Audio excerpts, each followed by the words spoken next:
Este es mi Hijo muy querido, en quien tengo puesta mi predilección, escúchenlo.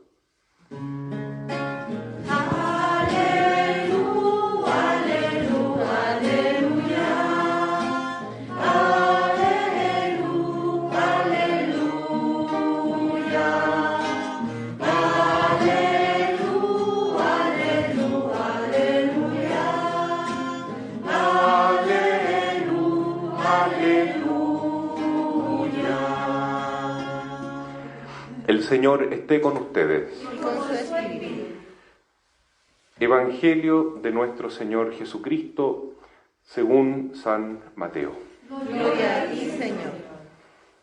Jesús tomó a Pedro, a Santiago y a su hermano Juan y los llevó aparte a un monte elevado. Allí se transfiguró en presencia de Dios. Su rostro resplandecía como el sol y sus vestiduras se volvieron blancas como la luz. De pronto se les aparecieron Moisés y Elías hablando con Jesús. Pedro dijo a Jesús: Señor, qué bien estamos aquí. Si quieres, levantaré aquí mismo 3 carpas, una para ti, otra para Moisés y otra para Elías. Todavía estaba hablando cuando una nube luminosa los cubrió con su sombra y se oyó una voz que decía desde la nube: Este es mi Hijo muy querido, en quien tengo puesta mi predilección, escúchenlo. Al oír esto, los discípulos cayeron con el rostro en tierra, llenos de temor. Jesús se acercó a ellos y tocándolos les dijo: Levántense, no tengan miedo. Cuando alzaron los ojos no vieron a nadie más que a Jesús solo. Mientras bajaban del monte, Jesús les ordenó: No hablen a nadie de esta visión hasta que el Hijo del Hombre resucite de entre los muertos. Palabra del Señor. Gloria y honor a ti, Señor Jesús. Espero confiado en el Señor, cierto estoy de su palabra.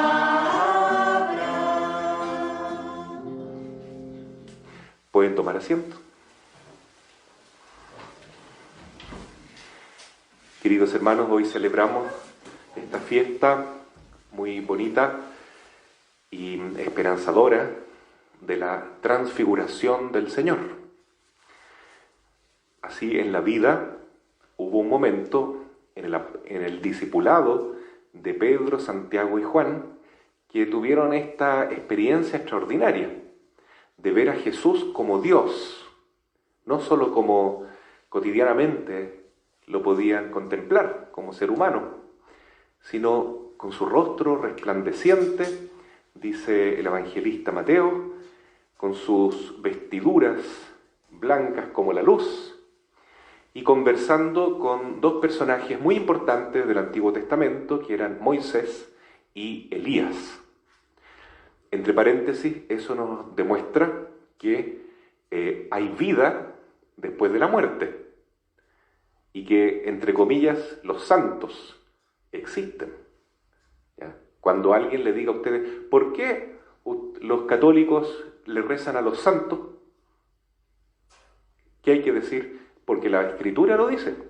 Jesús hablaba con los santos. Entre ellos está Moisés, San Moisés y Elías. Claro, porque hay vida después de la muerte. Uno va a algún lado. Si tiene la suerte de irse al cielo, está en la presencia de Dios, se llama santo, porque el santo de los santos vive en esa alma. Entonces, Pedro, Santiago y Juan tuvieron esta oportunidad maravillosa con la vida más allá de esto que estamos viendo siempre, ¿no? El mundo material. Es importante, hermanos, de repente aprovechar esas oportunidades que tenemos en la vida para conectarnos con lo que viene después. De un tiempo a esta parte hemos vivido nuestra fe cristiana de manera muy inmanente. ¿Qué significa inmanente? Apegado al suelo, a lo terrenal, a lo material, al consumismo, ¿cierto? Y Jesucristo vino a salvar al hombre, no solamente el cuerpo del hombre, no solamente su salud física, no solamente su situación social, su situación económica, sino que vino a salvar al hombre integral. Y la dimensión más profunda del ser humano, del hombre y la mujer, es su alma espiritual. Por eso antiguamente se decía, como San Ignacio de Loyola, todo para la gloria de Dios y para la salvación de las almas. Esa era la gran consigna de los apóstoles, ¿no? De todos los tiempos. La salvación de las almas. Porque las cosas de este mundo son importantes, pero estamos dándole demasiada importancia y poca a lo que viene después de esta vida. En definitiva, eso es más importante, ¿o no? Porque esta vida va a pasar. ¿Qué son 50 años, 100 años, o aunque uno viva 150 años? No es nada comparado con lo que viene después, que es una vida que no acaba. Vida eterna, que en definitiva tiene dos posibilidades solamente. O es una vida en plenitud, donde el alma va donde está destinada a ir según la voluntad de Dios, que es el cielo, la gloria de Dios, es decir, a vivir la santidad, porque ese es el mandamiento de Dios, sean santos como vuestro Padre es santo. O no acepta esa invitación, porque nadie va al cielo obligado. Vamos solamente si aceptamos ser discípulos de Jesús. Si aceptamos a Jesús libremente y vivir conforme a su mandamiento. El que no acepta a Cristo, entonces deja la puerta abierta para que el demonio entre a su vida y le destroce su existencia, su vida moral también, y luego ya lo tiene comprado para llevárselo al infierno, que es la otra realidad que existe después de esta vida. Existe la realidad intermedia del purgatorio, que es algo maravilloso que existe el purgatorio, porque ahí van las almas de las personas que ya están salvas, que ya están seguros de que se van a ir al cielo, pero que necesitan pasar por ese estado intermedio para purificarse bien y hacer penitencia de sus pecados en la tierra.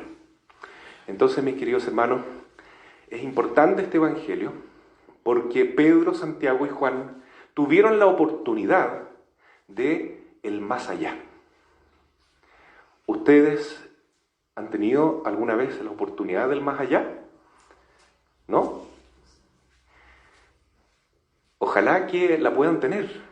O si han tenido algún sueño de repente, algo, una experiencia fuerte de Tabor, como Pedro, Santiago y Juan tuvieron, hay que conservar esa experiencia y apegarse a ella, porque en la vida tenemos pruebas muy duras y esas experiencias nos van a fortalecer en los momentos difíciles.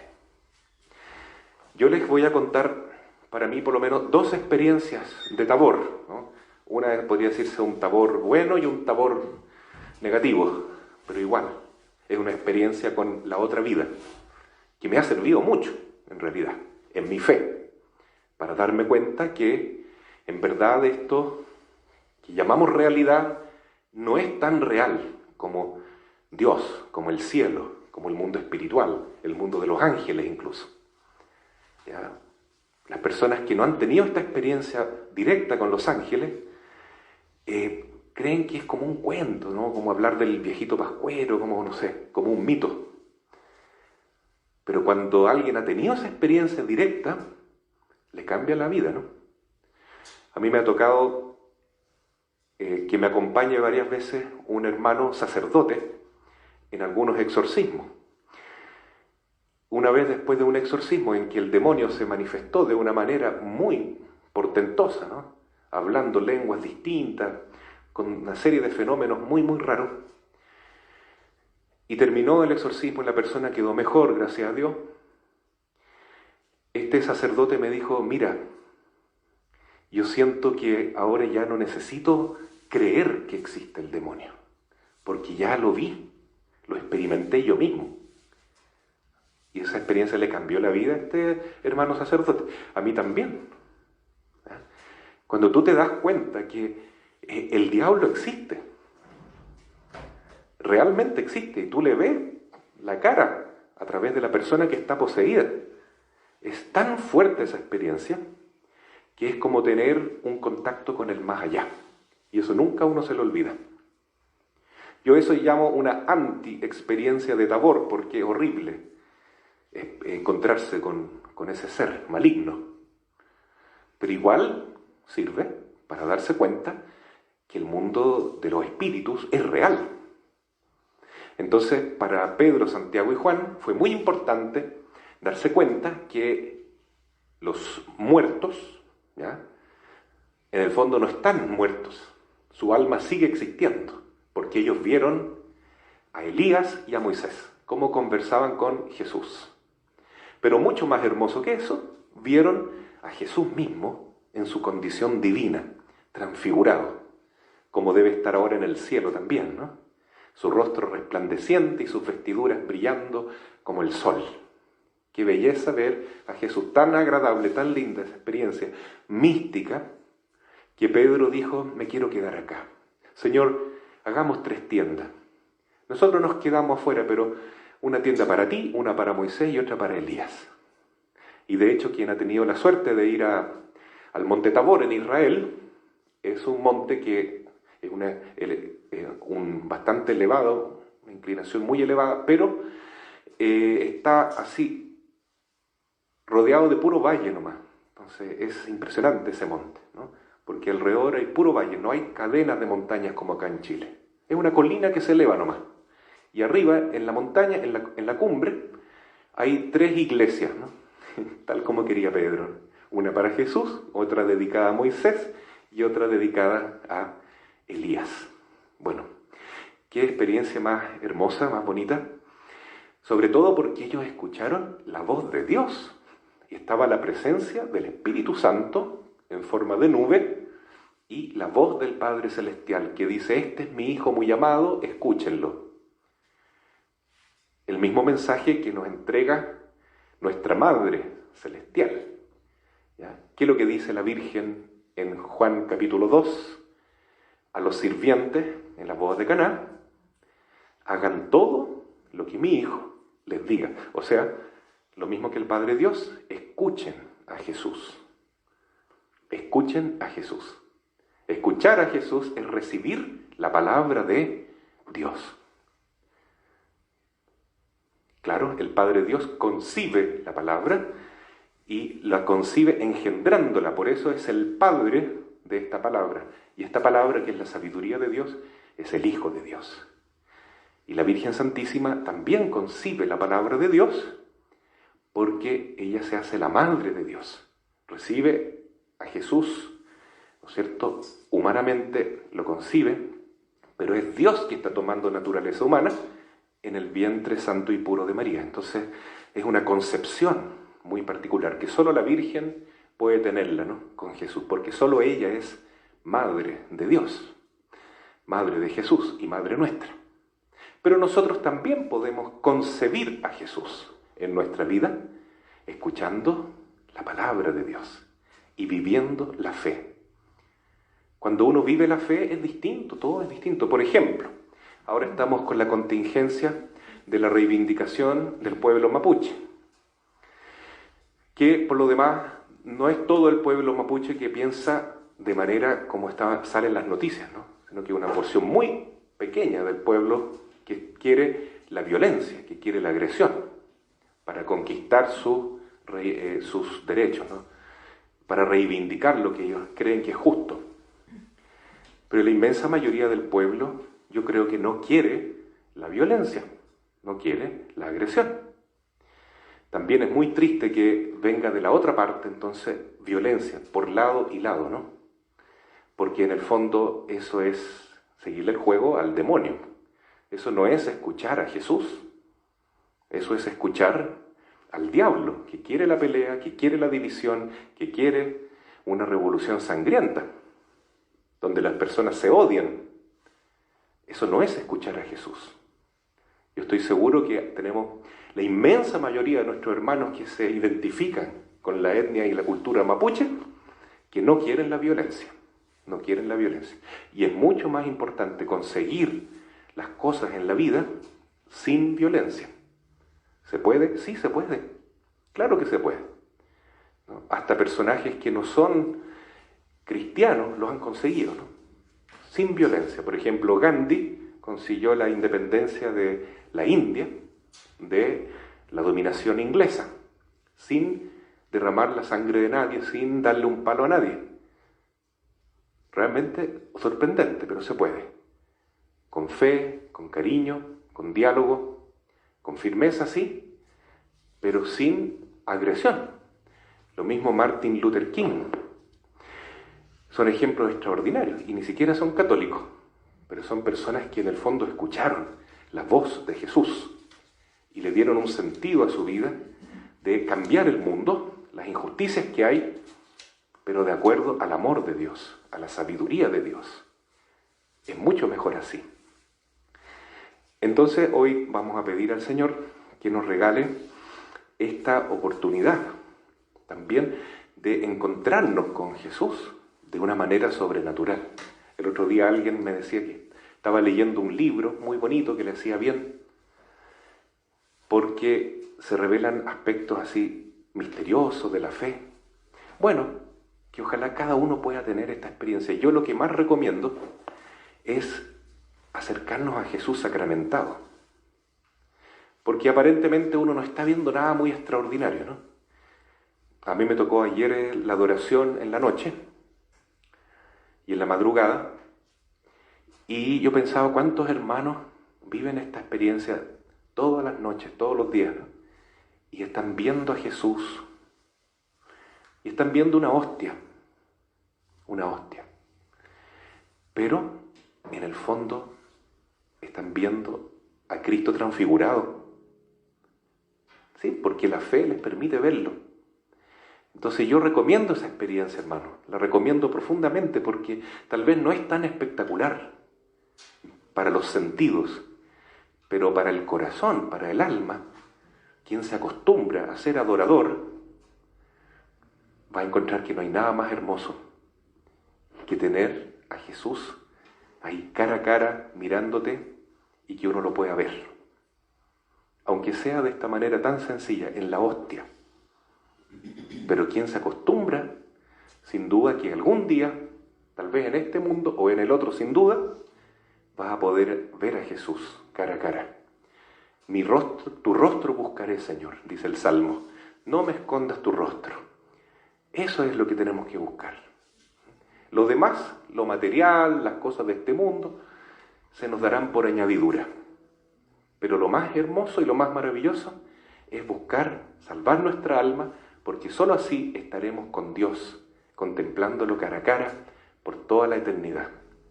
Hasta el pueblo mapuche tiene este gran anhelo, este gran deseo profundo. ¿Ya? Si ustedes le preguntan a alguien que conoce la lengua mapuche, dígale qué significa Wenumapu. Wenumapu, acuérdense de esa palabra. ¿Ya? Mapuche significa el hombre de la tierra, del Mapu. Pero el mapuche, que tiene una identidad fuerte, profunda, sabe que existe el Wenumapu y que hacia allá vamos, donde está el Chao, el Padre. Wenumapu significa cielo, el cielo, donde está Dios. Qué maravilloso que en la cultura de nuestro pueblo mapuche está presente esta idea. El Mapu es importante, pero mucho más lo es el Wenumapu, y ese lo vamos a conquistar no con odio, no con violencia, sino que con amor y escuchando la voz de Jesús. Solo Jesús nos puede tomar de la mano y ayudarnos a tener esta experiencia de ser hijos de Dios para un día reencontrarnos todos en el Wenumapu, en el cielo, y para un día resucitar y gozar de ese nuevo cielo y esa nueva tierra que Dios está preparando para todos sus elegidos, para todos los que dicen hoy, sinceramente, Señor, yo busco tu rostro, no me escondas tu rostro. Así sea. Amén.